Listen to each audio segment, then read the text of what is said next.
What's holding you back? Holding you back from touching the sky. What's holding you back? You gotta fly like an eagle and go high. What's holding you back? Holding you back from touching the sky. Oh, holding you back. You finally gotta reach for the sky.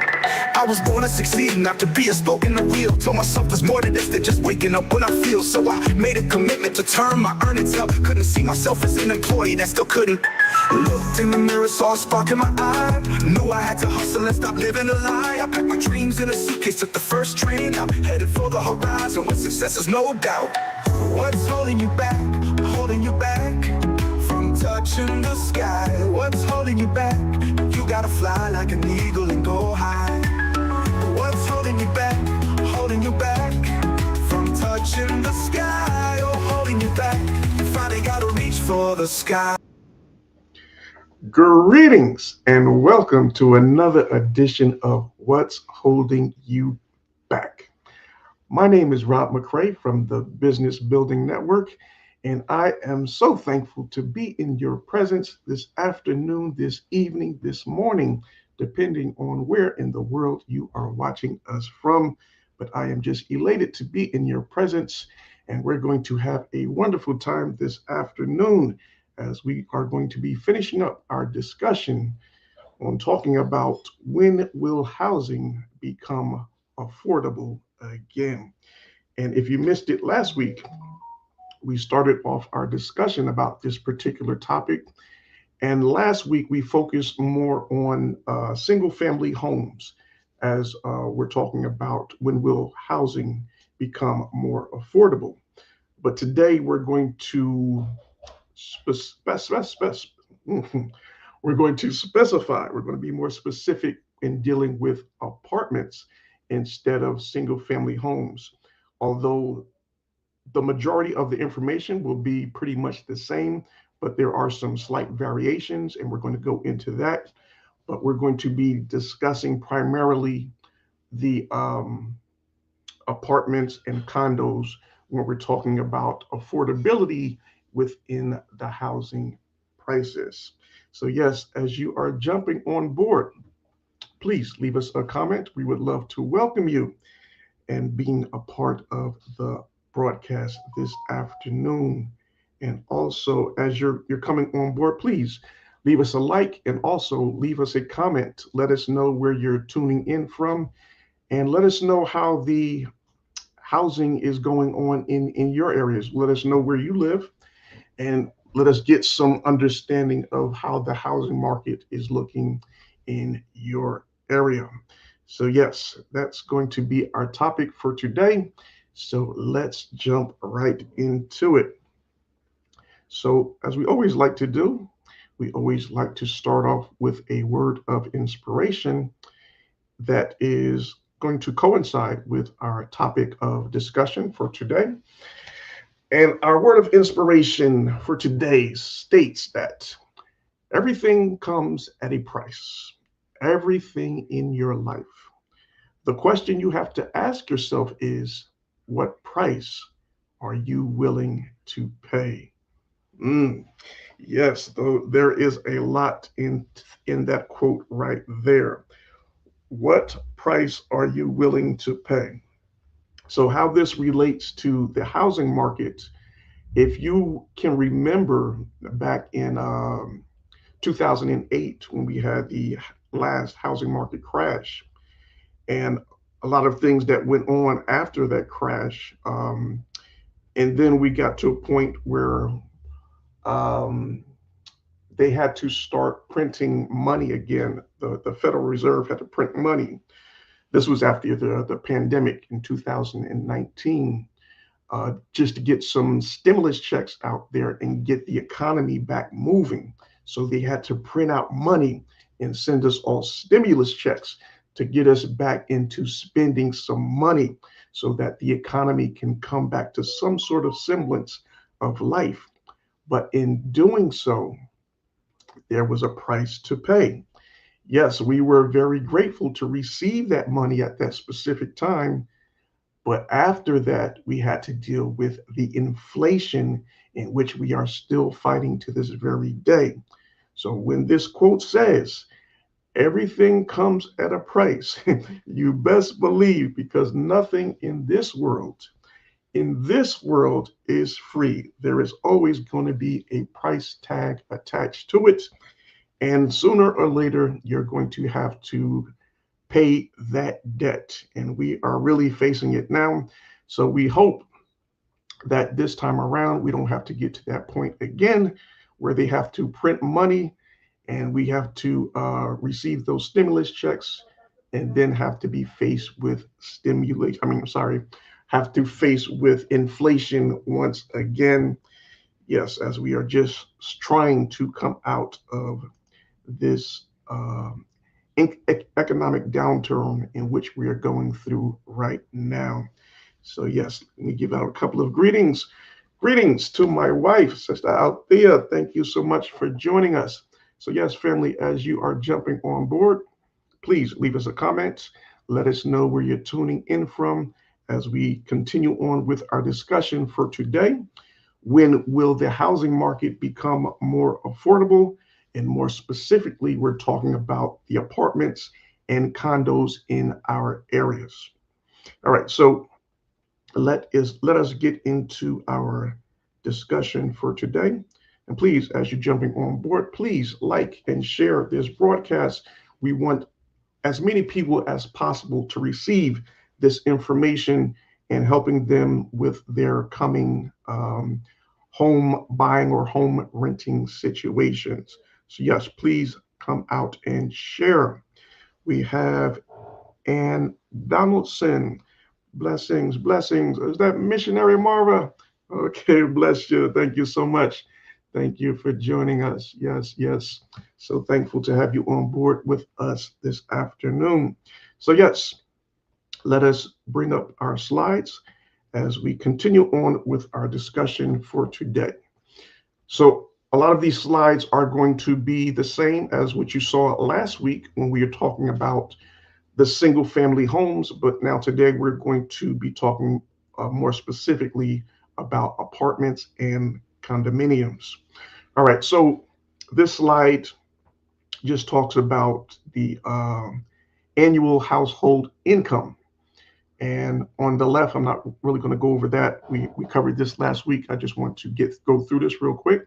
But in 2025, as we are in the second month of 2026, but in 2025, the median income within the United States was $83,000. And you can see just below that, the greater average was 121,000 household income. So the reason why you see the big discrepancy in those numbers there, as I explained last time, the median income that that is looked at the specific average, the average income. They don't really put in the high number, the high income, or the low income. They just focus on the medium income base, right, of the household. Whereas the greater average, it does uh, count the higher incomes and the lower incomes. So that's why you see the great disparity there in the amount of household income, because they're taking those great numbers of the very high income earners and it greatly pushes up the average, but that is not a fair description of what the average household income is. So I just want to make that point of clarification there, right? All right, so the national home selling price as of October 2025 was $440,000, and a new construction was a little cheaper, which was $392,000. And then we talked about the average housing cost per state in 2025. And these numbers are really astronomical. So we're going to look at the top three states, and also we're going to include the District of Columbia, which is not a state, but we're going to put it in there as well because it's within the top four. So Hawaii was the most expensive state when it comes to the average cost of housing. And the average cost of a home, the average cost of a home in Hawaii is $973,000. Wow, almost $1 million per home. California was second place, and they're at 809,000. The District of Columbia is 764,000, and Massachusetts is, let me take down my comments so I can see that. 1 second. Massachusetts is 685,000. So yes, very, very high numbers. Okay, I see my sis, Sister Yvette Bolden from Bold Nutrition's Consulting. Blessings, my sis. Thank you so much for joining us.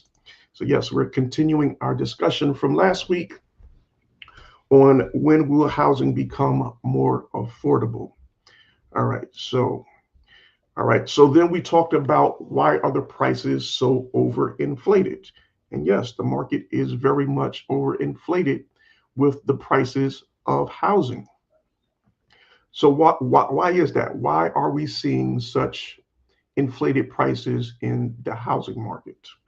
Well, as you can see in this slide here, from the years of 2015 to through 2021, the interest rates were between 3 to 4%, which is a very low interest rate. So that encouraged or inspired people, that gave them great incentive to go out and purchase.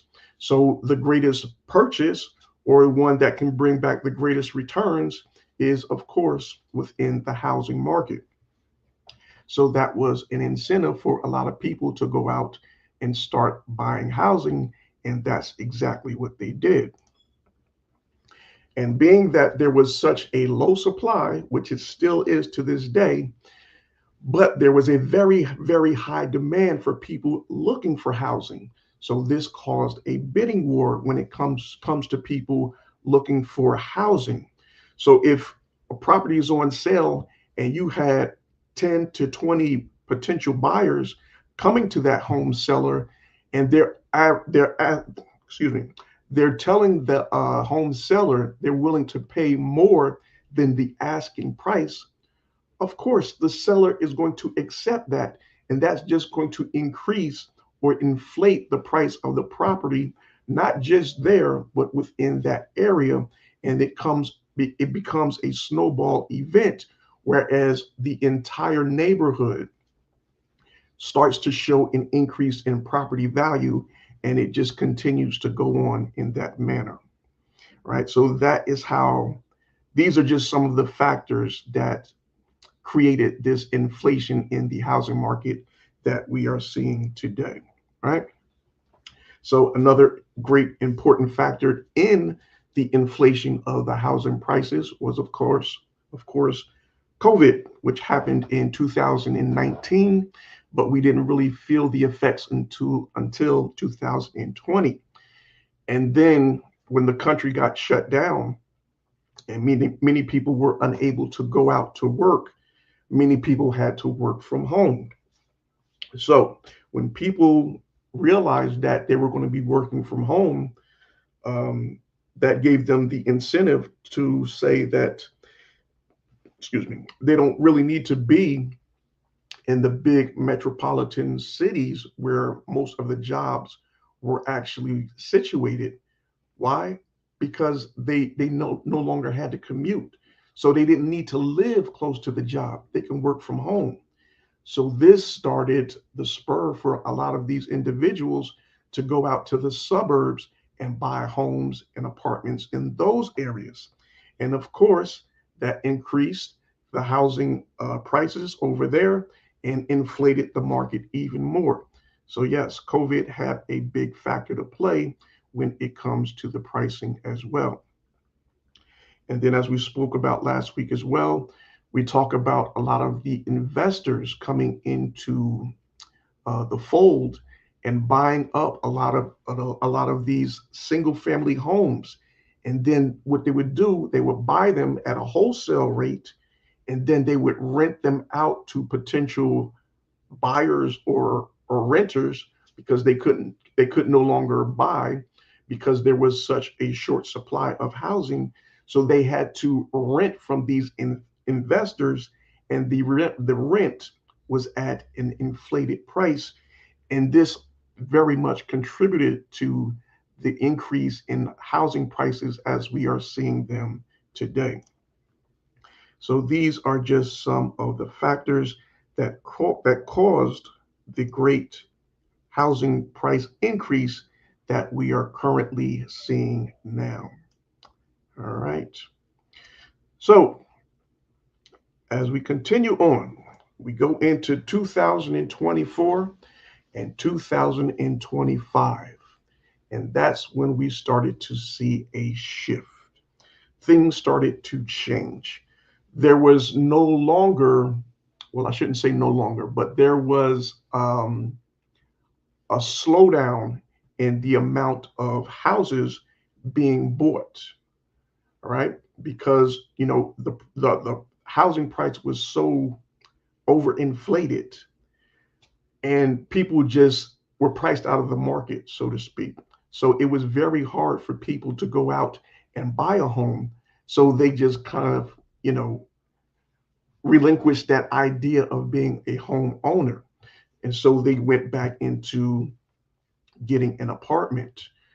And of course, being that the home prices were overinflated, so the rental market followed up and did the same thing, because now they were getting an influx of all of these potential renters. So this caused a bidding war within the rental market as well. So quite naturally, they started to inflate or increase their prices.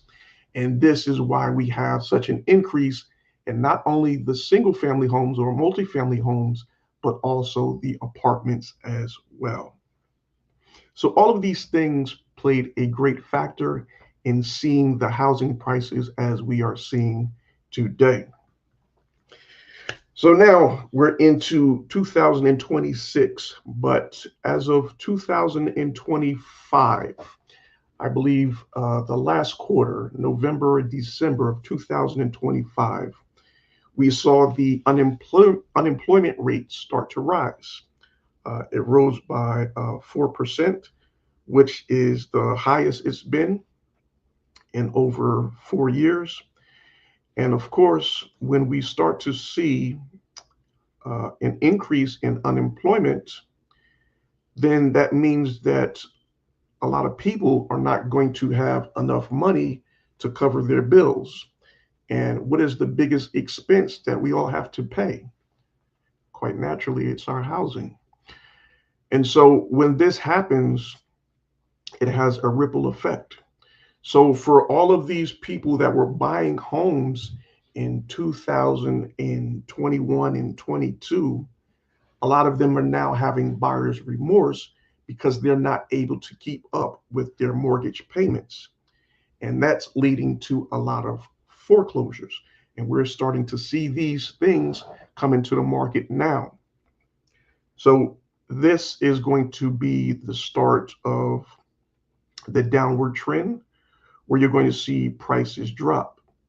Why? Because as these foreclosures come onto the market, well, not onto the market, but are possessed by the banks do not want to own these properties. It's not doing them any good. So they have to sell these properties at a discounted rate. And when they do so, that's going to diminish or decrease the property value in those housing areas. So quite naturally, everyone in the area is going to see their property value start to diminish as well. And this also creates a ripple effect. So as you see more and more foreclosures come onto the listings, then you're going to see other people's property values start to decrease, and it's just going to, bring the market down, which is good, but in a sense is bad as well, because people are now losing any equity if they had that into their home. They're starting to lose it now because their property is losing value, right? And this is where we're going to see the great price reduction in housing. And we're already starting to see it. So let me ask you guys, have you noticed a decrease in the property values in your area if you've been looking around? Or have you noticed that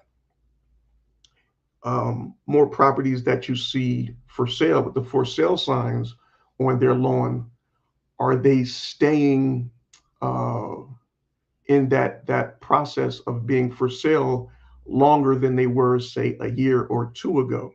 I noticed that, yeah, last summer that properties listed for sale were staying for sale a lot longer, like a month or two, or sometimes even longer. But 2022, 2023, as soon as those properties came onto the market as being up for sale, within a week they were gone and sold under contract. So you definitely start to see a big difference in what's starting to happen. We're starting to see a downturn in the market, and there's going to be a great market correction. All right, so let's just look at some of the greatest decreases in home prices for some cities and states. All right, so as you can see here on this slide, um, the area with the greatest decrease in home prices is Austin, Texas. They saw a 24% drop in the prices within those areas. We also have Cape Coral, Florida. There was a decrease of 15%. Northport, Florida, New Orleans, Louisiana, and San Francisco, California. Yes, as you saw in the previous slide, the home prices in California, the average home price, what was it, 800 or 900,000? So yes, California has to have a major correction with their home prices. So you expect to see a lot more of that going on, right? Then in Phoenix, Arizona, 9%, Naples, Florida, Boulder, Colorado, and Boise, Idaho, rounded off, were the ones that showed the biggest decrease in home prices. All right, I got my boy Smoky Bones with us, James Jones. Okay, let me see. To your point last week, folks are holding out to get what they want for their homes, but are suffering because of lack of buyers. Yes, that's so true, my brother. Yeah, great point. Great point.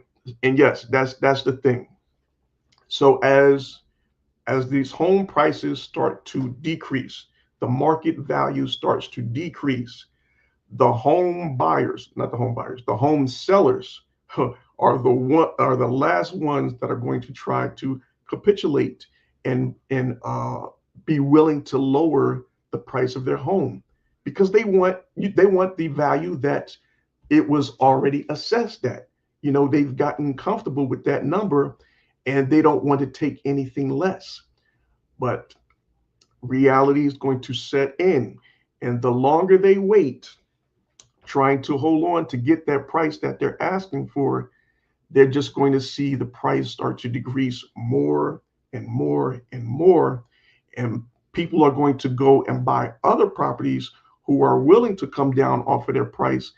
And what's going to end up happening is these home sellers who are not willing to come down off of their price, they're going to lose a lot more when they actually do get to a point where they can actually sell a property, because the property value in the area is just going to continue to decrease at a very high level.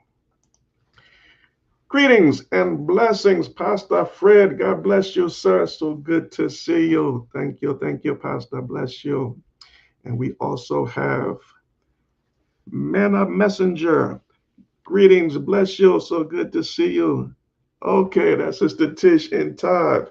Okay, from Godware Inspiration Communication, the clothing line. All right. Yes. So good to see you all. Thank you so much for joining us. Yes, we're just continuing our discussion on when will housing prices become more affordable. And we're talking about these great decreases in home prices in these areas here on the slide. And we're going to show this next slide, and when it's going to show the the greatest drop in apartment prices. So the previous slide was for homes, and this one is more specifically talking about apartments. And you're going to see some of the same areas because the the trend that we're seeing in the home market is going to be is going to be a correlation between the rental apartments as well, but it's going to be a little bit of a delay. So the homes, you're going to see them start to decrease a little bit more rapidly than the actual apartments will until the home prices become lower, if they ever get to that point, than an actual apartment. Then you'll see the apartments start to decrease their asking price as well because they don't want to be priced out of the market by the homes that are selling for a cheaper price than their actual apartment. So it's going to be like they're going to try to keep up with their competitors and just studying the market to see what's going to be most beneficial for them when it comes to trying to sell either their home or their rent out their apartments. All right. So the greatest drop in apartment prices were Austin, Texas, once again, Fort Myers, Florida, Colorado Springs, Colorado, Phoenix, Arizona again, Northport, Florida again, Raleigh, North Carolina. Okay, that's interesting. San Antonio, Texas, Atlanta, Georgia. Wow. Okay, that's surprising. That's surprising. So James, that's in your neck of the woods there. So tell me, James, have you seen a decrease in any of the apartment prices in your area or surrounding areas? That's very interesting. Atlanta, Georgia. Okay. Then we got Denver, Colorado, Lakeland, and Orlando, Florida. We got Salt Lake City, Utah, Boise, Idaho, and Dallas, Texas. So, yes, there has been a lot of construction going on in Texas and also in Florida. So that's why you see so many neighborhoods within those two states having such a great price reduction in not only homes, but in apartments as well. Why? Because previously there was a great demand for housing. So the contractors went out and started to build and develop in these areas. But now they overbuilt. So now there is a saturation of properties and not enough buyers. So a lot of these properties are just sitting there, collecting debt in which these contractors have to pay for. So they're in a bad situation now. So they have to do some things to try to fill these vacancies in which they're having. All right. So James says, also folks are upside down due to refinancing. Yes, yes, yes, very much so. Yes, brother. Thank you so much for sharing that. Yes, the ripple effect is definitely real. And yes, we are all going to start to see it if you have not already. So, talking about these drops in prices, especially in talking about apartments. So, this one here is a great notice of what's going on in your particular market. So, anytime you start to see these incentives like 1 month free, 2 months free, or a discount on any expenses before you move into a property, then you know they are starting to get desperate to fill their vacancies in that area. So you have to be smart and try it and wait it out and get the best possible deal. Because if one company is presenting that offer, then there are going to be many more to come and present offers like this as well. And they might be even better. So you're just going to have to do your research and choose whichever offer is best suited for you. All right, let me see what James is talking about here. Okay, apartments are high for the South. Yes, they are. I'm currently paying 1,300. Wow, what? That's not bad. That's not bad. 1,300 for 700 square feet. Of course, certain neighborhoods are cheaper. Okay, cool. 1,300, 700 feet. Yeah. Up here, well, you already know, bro. You lived up here. You probably be paying 2,000, 2,500 for that same space. So yeah, but yeah, the cost of living the cost of living in the South is definitely cheaper, but it has significantly increased over the last couple of years. Yes, brother. So thank you so much for sharing that. All right. Now, here in this slide, we're talking about the rent to income rate, meaning it is stated that you do not want to pay in rent over 30% of your actual monthly income to be able to live comfortably and not go into any financial crisis because you're having to pay too much in your actual rent compared to what your actual income is. So the areas with the worst rent to income rate are Miami, Florida, no surprise there, and New York City, one and two, and Los Angeles, California as well. Yeah. So the top three major cities, and look at the next: Riverdale, California, and San Diego, California. Yeah.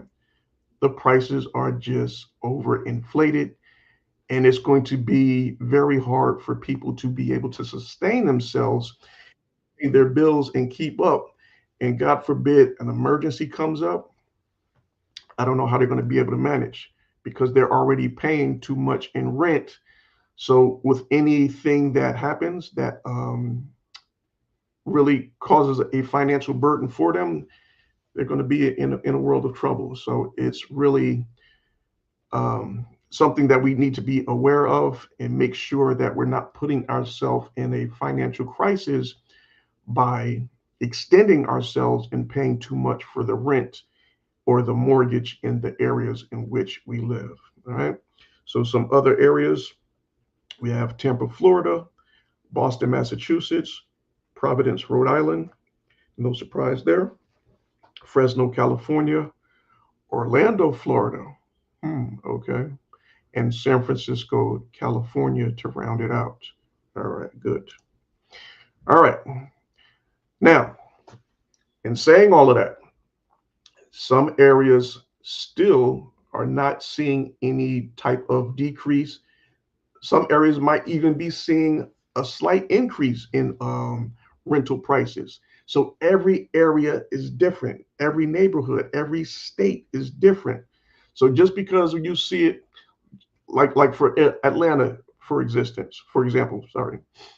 Now, in some areas of Atlanta, you might see a reduction in the actual rental rates, but in the other side of Atlanta, you might see an increase or the rental rate staying the same.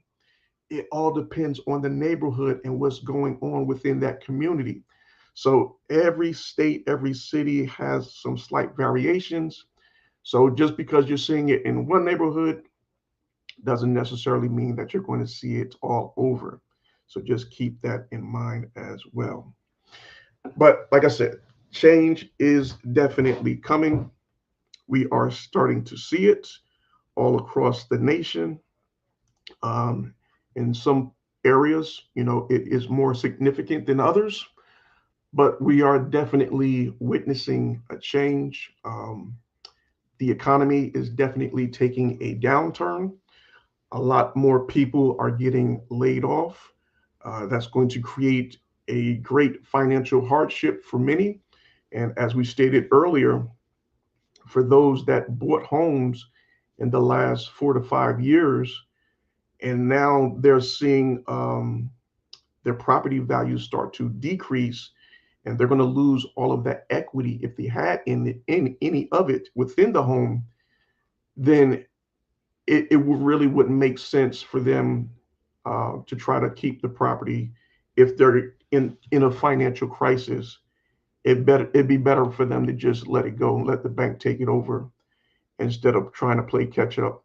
Because more times than not, when you get into a position where you're a month or two behind, it's so hard to catch up that, especially when you don't have any equity in a home and you're not able to refinance, then a lot of times that's when people just, decide to walk away from the property and let the banks take it over. Yeah. Yeah, it really is a shame, but we see it over and over and over again. And we're going to start to see a lot more of it in the coming months and years to come because the economy is just getting so bad right now. And everything else, the price of inflation is so high, like with our food costs, our energy costs, and everything else, that we consume is just so expensive. So, when we start to see, um, we start to have these financial problems when it comes to losing our job or a source of income, it becomes very hard. It becomes very stressful to try to maintain ourselves. And that's going to lead to a lot of financial issues for many people. And it's going to lead to a lot of foreclosures, which is going to, of course, lead to a lot of decreases in the actual housing prices and apartment pricing within those communities. So just beware and prepare yourself for these things are definitely to come. So, yes, as we start to notice different things happening within our areas, our neighborhoods, um, as I spoke upon previously with the inflation, one of the factors causing inflation was, of course, the printing of money. So, like we said in the opening slide, that word of inspiration, everything comes at a price. So when the Federal Reserve, determines that they need to start printing money again, hopefully they will not have to do so. But if they are put in that position where they have to print out money to give to us to try to stimulate the economy and get money flowing again, then just know what's to follow. We're going to see a great increase in inflation, and the economy is already so poor that if we get another hit of inflation, wow, it's really going to be rough. So, family, I don't want you to be discouraged or feel any type of way, but I just want to bring clarity and make you aware of things that are happening, things that are trending. We have to pay attention to what's going on so that we can prepare ourselves and put us in the best possible position to thrive and get through these times because the times are coming. We are already in the midst of it. Some of us might not be seeing it as others do, but we're in the midst of it. And with this administration, they have put in place where they don't want the people in charge of the economic bureau to really submit the numbers of how the economy is doing, so they don't have to state that we are in a recession. But as far as I can tell, we're already in a recession. They just won't come out and say it, but we're already there. But yeah, it's you know, not the best of times, but we're going to make the best of it and we get through this. We just have to position ourselves and make sure we're doing everything that we can to put ourselves in the best possible position and willing to help others with their struggles and getting them through. That's what family is all about. We have to reach one and teach one, help one another out because we're all going to feel the pinch. So if you have a good circle around you, you'll get through. So continue to build those relationships, those bonds, and be and get good in good company, and just keep yourself in prayer. ask the Lord to carry you through and guide your footsteps in everything in which you do, and you should be fine. You shall be fine.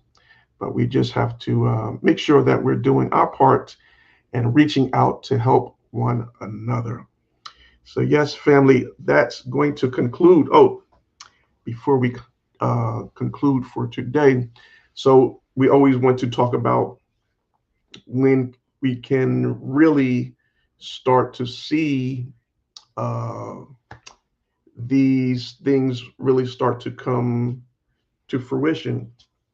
So when it comes to really starting, well, we're already starting to see in some areas the decrease in prices.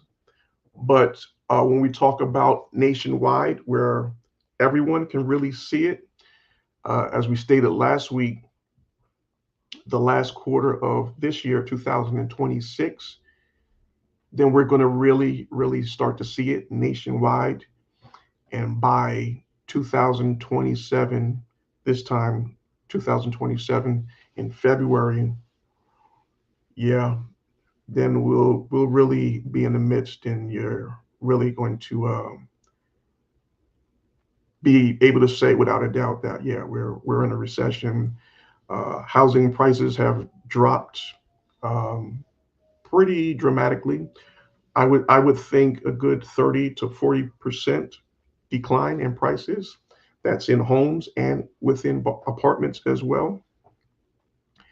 And yeah, that's what we can expect to see um, over the next year. So we just have to prepare ourselves for that and what is to come.